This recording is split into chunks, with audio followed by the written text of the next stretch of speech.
Feels good to be back.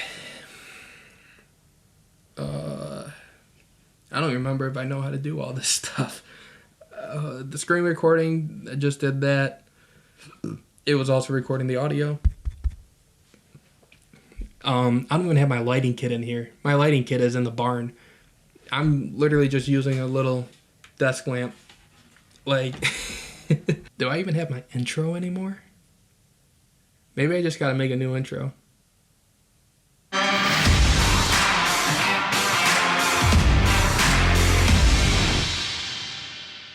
Wow, it's been a while. So obviously I'm in a different spot. My wife and I, which is new, I did get married, and we got a house. This is kind of like a temporary spot for right now, and I will eventually end up building a studio on the property somewhere. And yeah, but it's been such a long time since I made a video, and a new feature, it's not very new, it's new to me because I didn't know it existed, came out with the R series for Canon, and it's HDR movie recording. If you don't know what HDR is, it stands for high dynamic range. And when you do it with photography, normally for interior stuff, for buildings, rooms, all that, the camera will take 3 different exposures, and it'll be low exposure, medium exposure, and high exposure, and compress the 3 images together so that you can get a perfectly exposed shot. So with the movie recording, it's taking 3 different frames per second and compressing them so that you can get the high dynamic range. Obviously with that, there could be a lot of issues. If you're moving around a lot, I am sure that there's gonna be ghosting of some sorts and all that kind of stuff. I've been doing a lot of wedding videography, and we've always had that issue of filming outside where the sun's super bright and the shadows and all this other stuff, because something has to be overexposed, and sometimes it just doesn't look good if it's overexposed.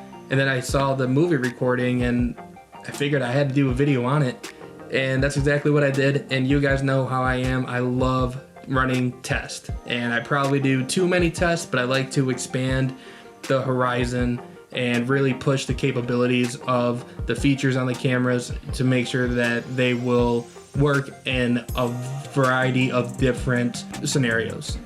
The first thing I want to point out with the HDR movie recording is it can only work in full HD at 29.97 frames per second, and you cannot use your log settings, which is fine. I don't normally use log when I'm filming weddings just because the file sizes and the processing would just take forever. So I usually use the standard picture format, and that's what I did use for this. So I just used the default standard, and yeah, those are like the main things. I know there might be some other settings that you have to adjust in order to enable the HDR movie recording. And if you want to find the settings, it's under the camera settings. I believe it's number 5. And you'll see the HDR movie recording. I just felt like it was good to kind of really push the limits and do a whole bunch of tests. And I've done a lot of different things for the test that we're about to get into. So basically, the test that I ran, I would do the no HDR, so with the setting off, and then I would do it with the HDR, and then we'll see the difference and how differently they color grade. And I did one where I'm sitting in front of a window, because obviously if the window is really exposed, I'm going to be underexposed, so try to get a good balance between the two is a little challenge. I do want to just look at the scopes right here, the Lumetri Scopes. If you want to have it like the way that I have it, you're going to go to waveform type, you're going to go to Luma, and if you don't see the Lumetri Scopes, just go to window, Lumetri Scopes, and it'll open right up. With the Luma, it basically is going to show you how bright and dark everything is in your image, and it literally reads just like how you see your footage. So if I, start here, you can actually see me in the scopes kind of moving into position. Up here at 100, that's your highlights. Down here at 0 is going to be your blacks. So I guess 100 whites, highlights, 0 shadows and blacks. Then everything in the middle is going to be like the contrast and everything. And so you can see just by where these peaks are, those are the windows because they're highly exposed. So just without any effects on it, this is the HDR one.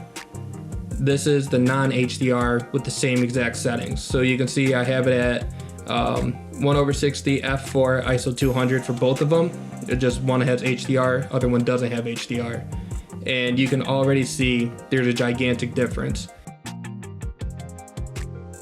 Now when I throw on a very, very basic color correct, you can see I got a lot of information and detail and color back from the windows. Then when I copy and paste the same effects onto the non-HDR video, it's overexposed. And you can easily tell if your shot is overexposed because you'll see up here in the where the 100 is, you see how like thick those white lines are. So no matter what you do, it's not going to break apart those lines. It's just gonna basically make them a little bit darker. And when you do your color correcting, I normally like to keep my whites and highlights around between 80 and 90 is usually a good point. And then the blacks, you kind of just do it by eye, but just don't crank the blacks so that they're crushed at 0, because then you'll get really weird color peaking, basically is what it is. The second one that I did is your typical look at the window and let the bridesmaids dress you kind of shot, and which is like if you shot weddings or you've been a part of a wedding, you know the bride always has to stand by a window at some point and look out the window. So I did like a typical shot like that, and then I did some with and without an ND filter. If you don't know what an ND filter is, it basically works as the sunglasses for your lens. If you're, especially when you're filming video outside, it's super, super important that you have ND filters. I prefer variable ND filters, but I guess just your typical ND filter will do the same trick, but it allows you to keep your f-stop relatively open, so that way you still get a nice depth of field and cinematic shots when you're filming weddings, but it doesn't overexpose anything. So the reason why I did the ND filter is just to see, do you even need the HDR if you have the ND filter on? This is no HDR. This is with the HDR. Now, obviously, sometimes if you're shooting a wedding and you're having your subject look out the window, you might want the background or the window to be overexposed, because you can see in mine that I have a trash can literally right there in the middle, and that's not pleasing to look at. So sometimes you do want it overexposed, but if you didn't want to, you can bring back some of that information. And this shot is with no ND filter, but you can already see there's a huge difference. You can actually see the garage, you can see a little bit more color up there in the sky, you can actually see that there's a tree there versus the non-HDR one. And even if you were to further adjust the HDR one and like just bring the exposure down, you'll see you still won't get any of that information back. Now I did the same thing but with an ND filter to see if there was even more information that I can bring back into it. So you can see there is more information with the non-HDR one. And then the raw HDR one, you can already tell I'm gonna be able to bring in all that information back. So even with a simple color grade, you'll notice pretty quickly that I got that whole sky and all the color in the sky back, whereas it's overexposed in the non-HDR. And yeah, it's actually really, really nice. In this shot, you can actually see if I go frame by frame, when I start entering the frame, you can already see the ghosting appearing. So yes, if you do have the HDR on, you will see some ghosting. And that is normal with HDR if there's something moving in the frame. And that's just because, like I said, it's taking 3 different images and compressing them into one. And by the time it's taking those 3 images, if you are moving, it's not gonna line up perfectly. So just be very mindful of that. But yeah, you can see it when you go frame by frame. But when you go quick, you kind of notice it in the beginning. But I think because I'm looking for it, I know it's there. But if you don't know that it's there, you might just ignore it. So that's completely your preference. I don't think it's something to completely neglect the the HDR, just because it has a little bit of that ghosting in there. And then we did somewhere, I'm in my back patio, and it's a screen patio, so everything is going to be overexposed behind me, and I'm probably going to be pretty dark. So it's kind of like the first one I did, just with more extreme measures. I exposed for the background and I exposed for the subject. So there's 2 different tests when I'm outside, and I just wanted to see if it's easier to brighten up a subject or to darken the background. Like which one will color grade easier, which one will give you the best results. I exposed for the background first, and then I exposed for the subject right after. So this one is exposing for the background. This is with an ND filter on it. So you can see with the raw, it looks pretty good, you know, at 4.5 ISO 200. It was a pretty cloudy day. Actually, I shot this twice because I didn't realize if you switch your settings, it turns off the HDR. So I edited a lot of this and I'm like, man, it all looks the same. Turns out I didn't film with the HDR on. So yeah, so I had to reshoot everything. But the first time I shot it, there was snow all over the ground. Now there was no snow. That's upstate New York for you.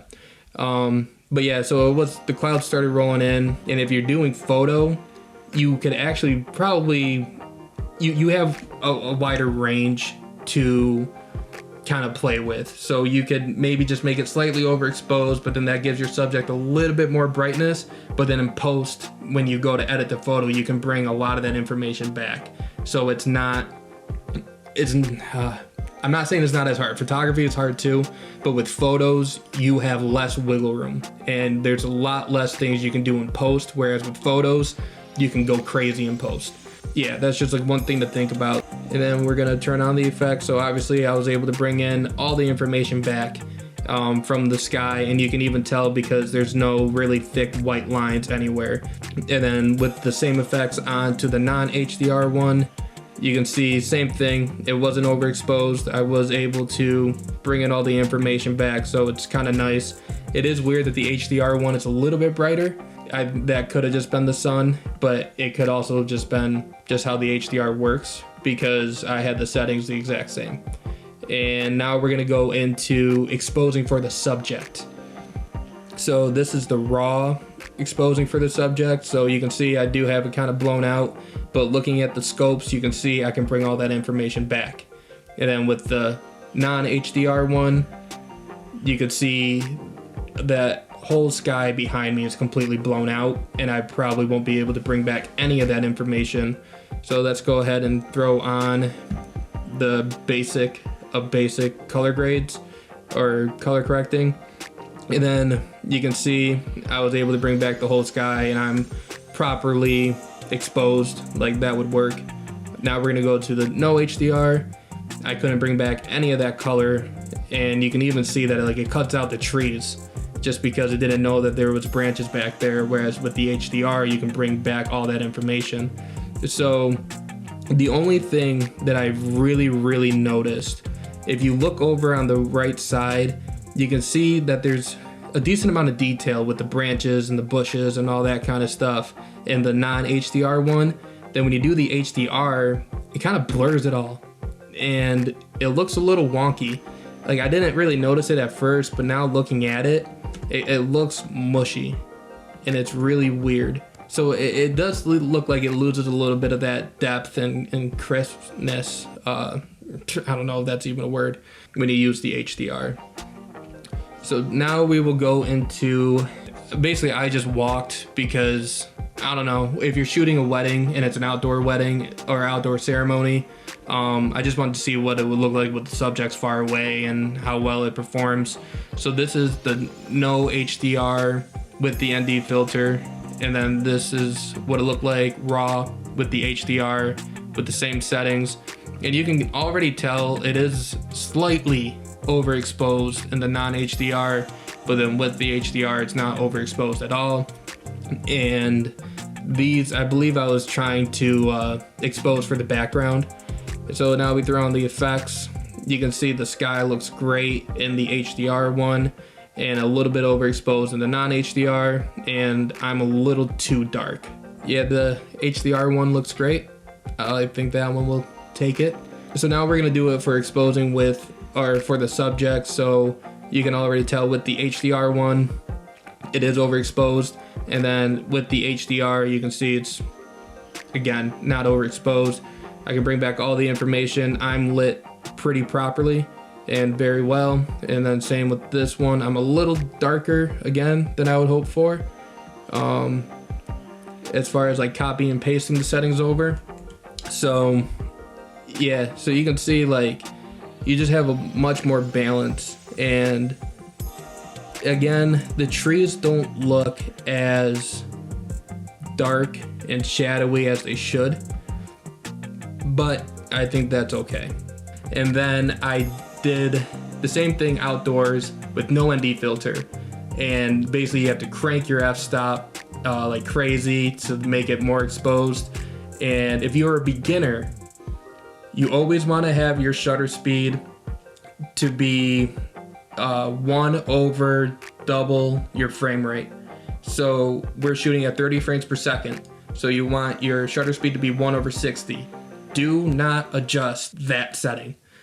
If you are trying to change your exposure, you should be changing your f-stop and your ISO. Don't change anything else. And the f-stop, you don't really want to go too far because then it doesn't look cinematic. And then you don't want to go too open with it, because if you're trying to like focus on certain things, the autofocus, if you have that on, it's just gonna be bouncing all over the place. Going back to the test, I'm gonna go into, if you don't have an ND filter, what it would look like. So I cranked the f-stop all the way to 11. I would never do that if I could avoid it. So, because everything is in focus now. You know, you don't get a nice depth of field. This was the F11, no HDR. You can see that sky is completely overexposed. This is the raw HDR at F11. Nothing's overexposed. Go ahead and turn on the color grade, got all the information back, and the sky was blown out in the non-HDR one. And just to like show you something real quick, I was able to use an F9 with the HDR, and I was able to get pretty decent. It is a little overexposed in this corner over here, but when you turn on the effect, it's really not that bad. I did do motion.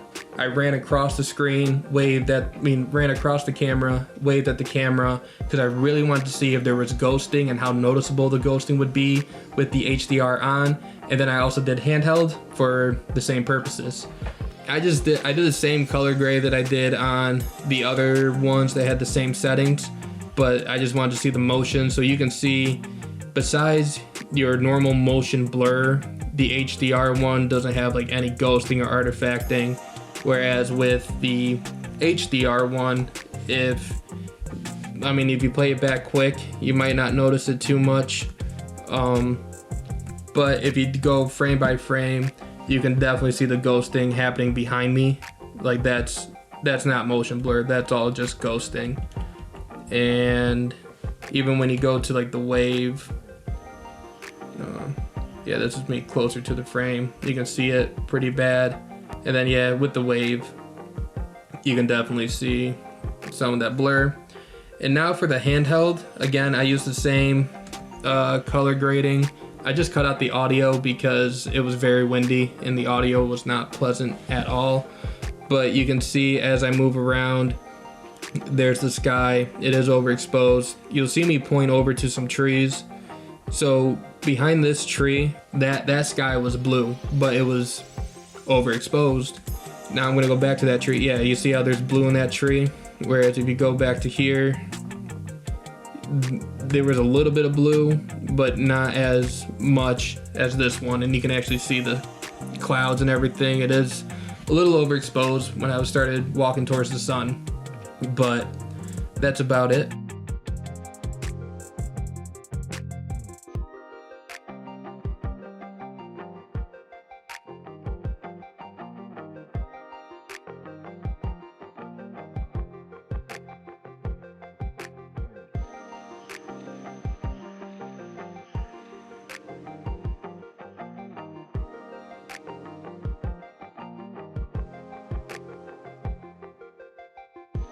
Now I'm gonna leave it in your hands. If you think that the difference is dramatic enough with some of the cons, such as it looks like some of the details aren't as sharp as they would be if you didn't use the HDR stuff.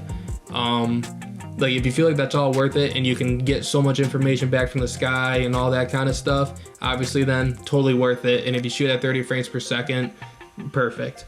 But if you're a little bit more nitpicky and you like every frame to look perfect, you know, no ghosting, or you like having a little bit more detail and sharpness and the stuff in the background, maybe this isn't for you. But I just wanted to let y'all know that it's out there, because I know other people who shoot with the Canon R series and nobody knew about this. So I had to do a video on it. But yeah, I mean, it doesn't look too bad. I did have the stabilization on the 35mm when I was doing the handheld. So yeah, I mean, I don't know. I definitely think it's a game changer. That's for sure. It's definitely gonna make things easier and better in some senses. But again, it's your preference. But that is it for this video. I hope you liked it. I'm gonna try to get back into this because it is kind of becoming the off season now for videography. So I'm gonna have more time to start filming again. But yeah, with the move and the wedding and the honeymoon, I wasn't able to record for a while. And I'm just happy to be back. Let me know if there's any other videos you guys want me to do or any ideas that you have for a video. I'll be happy to do it. Other than that, guys, see ya.